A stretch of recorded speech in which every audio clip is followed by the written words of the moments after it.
Liaoning aircraft carrier ng bansang China sinasabi na nakadating sa base militar ng US sa Guam na kung saan ay sinasabi ng aircraft carrier na ito ng China ay isa sa mga pinakabago at pinagmamalaki na carrier ng China.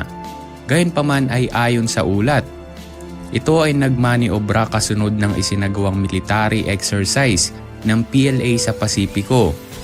Isinagawa ang mga joint military drill bilang pagganti kay US President Joe Biden na lumagda sa Joint National Defense Authorization Act para sa taong 2023 na nagpapahintulot naman sa Washington na pondohan ang mga armas para sa Taipei.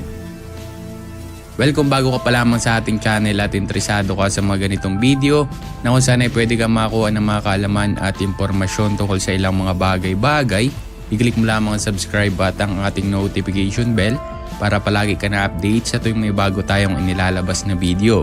Kaya naman, simulan na natin.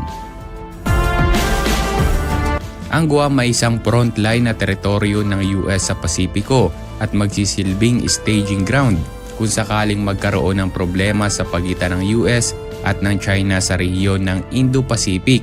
Ito rin ay tahanan ng mga base ng hukbong panghimpapawid ng US na nagpapasinaya sa mga strategic bomber at nuclear-powered submarine. Samantala itinuturing naman ng China ang isla ng Guam bilang isang nodal point sa pangalawang chain ng isla noong 2019. Iminungkahi naman sa isang ulat na isang Chinese Liaoning aircraft carrier strike group ang naglayag malapit mismo sa base militar ng United States sa Guam. Ito ay upang magsagawa ng mga maniobra sa Taiwan Strait at sa pinagtatalo ng South China Sea. Gayunpaman ang pagkakaroon ng pinakabagong paglalayag ng Liaoning malapit sa Guam ay makabuluhan sa ilang kadahilanan. Noon naman ay 28 ng Disyembre, naging matunog ang isinagawang paglalayag ng Liaoning aircraft carrier malapit sa Guam na kung saan ay napasabay pa ito sa Joint Service Combat Alert, patrol ng PLA at joint fire exercises sa buong Taiwan. Isinagawa ang mga joint military drill na ito bilang pagganti kay US President Joe Biden na lumagda sa Joint National Defense Authorization Act ngayong taong 2023 na nagpapahintulot naman sa Washington na pondohan ang mga armas para sa Taipei. Ang mensahe dito ay maring bigyang kahulugan bilang pampolitika na kung saan sinasabi ng China sa pangunahing kaaway nito na handa ang PLA para sa tip or tack sa pamamagitan ng pagbabanta para sa Guam kung patuloy na tutulungan ng United States ang militar ng Taiwan. Ito ay naging kapansin-pansin sa mga komento ng mga kilalang eksperto sa militar ng China. Sinabi naman ng mga eksperto at tagamasid sa PLA na si Song Jongping sa Global Times na ang mga isinasagawang pagsasanay ng Liaoning sa kanlurang Pasipiko ay tiyak na may taktikal na layunin dahil ipinapakita nito ang pinabuting kapasidad nito para sa mga pagkuha ng higit pang kahusayan sa hangin at pagpapanatili ng kontrol sa dagat na nagpapalayo sa lupa nito. Sinabi naman ng ibang mga tagapag-analista sa media na pagmamayari ng ilang mga estado na hindi kailanman sasalakayin ng bansang China ang mga estalasyong militar ng US sa Guam kung hindi lulusubin ng militar ng US ang China o makialam sa issue ng bansang Taiwan. Gayunpaman idinagdag nito na ang pagkakaroon ng ganong kakayahan ay nagsisilbing pagpigil laban sa mga provokasyon ng US sa hinaharap.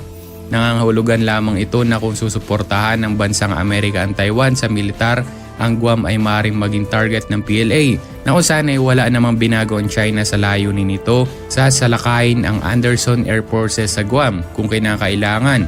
Bukod sa Liaoning Carrier Battle Group, ang bomber ng China ay pumasok din sa karagatan ng Pasipiko noong unang araw ng buwan na ito.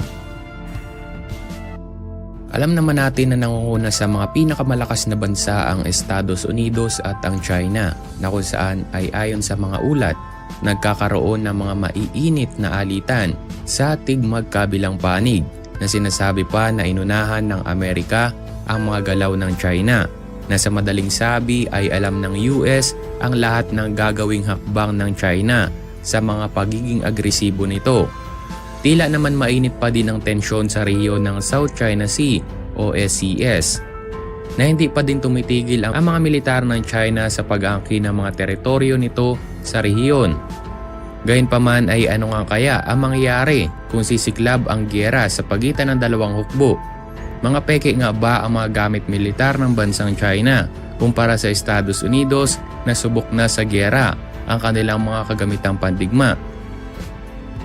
Well, kung bago ka pa lamang sa ating channel at interesado ka sa mga ganitong video na kung saan ay pwede kang makakuha ng mga kalaman at impormasyon tungkol sa ilang mga bagay-bagay, i-click mo lamang subscribe at ang ating notification bell para palagi ka na-update sa tuwing may bago tayong inilalabas na mga video. Kaya naman wag na nating patagalin pa ito at simulan na natin.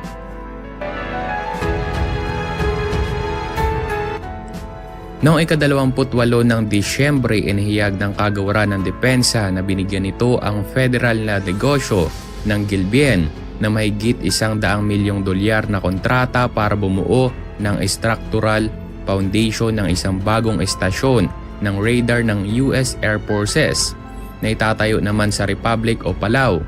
Ayon pa sa Department of Defense, ang Gilbien Federal ay magtatayo ng reinforced concrete pad at iba pang mga pundasyon bilang bahagi na rin ng firm fixed price contract para i-set up ang Tactical Mobile Over-the-Horizon Radar System.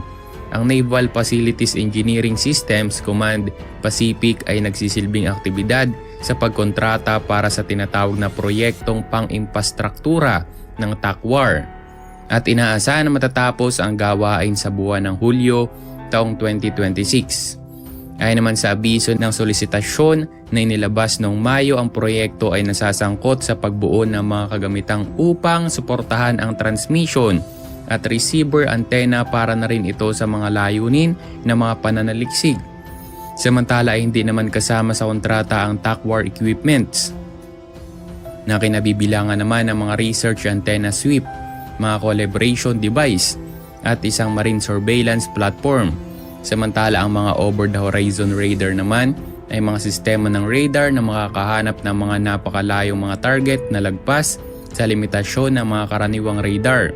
Samantala ay abot naman ang mga ito sa HM frequency band na 5 hanggang 30 MHz at maaaring makakita ng mga bagay na daan-daan at libu-libong mga kilometro ang layo. Ang mga radar na ito ay gumagamit ng mga malalakas na signal ng radio na ipanadala ng isang malaking antena o isang hanay na malaking antena. Katulad naman ito gamit ang isang high frequency sounder antenna at isang TAC scatter sounder.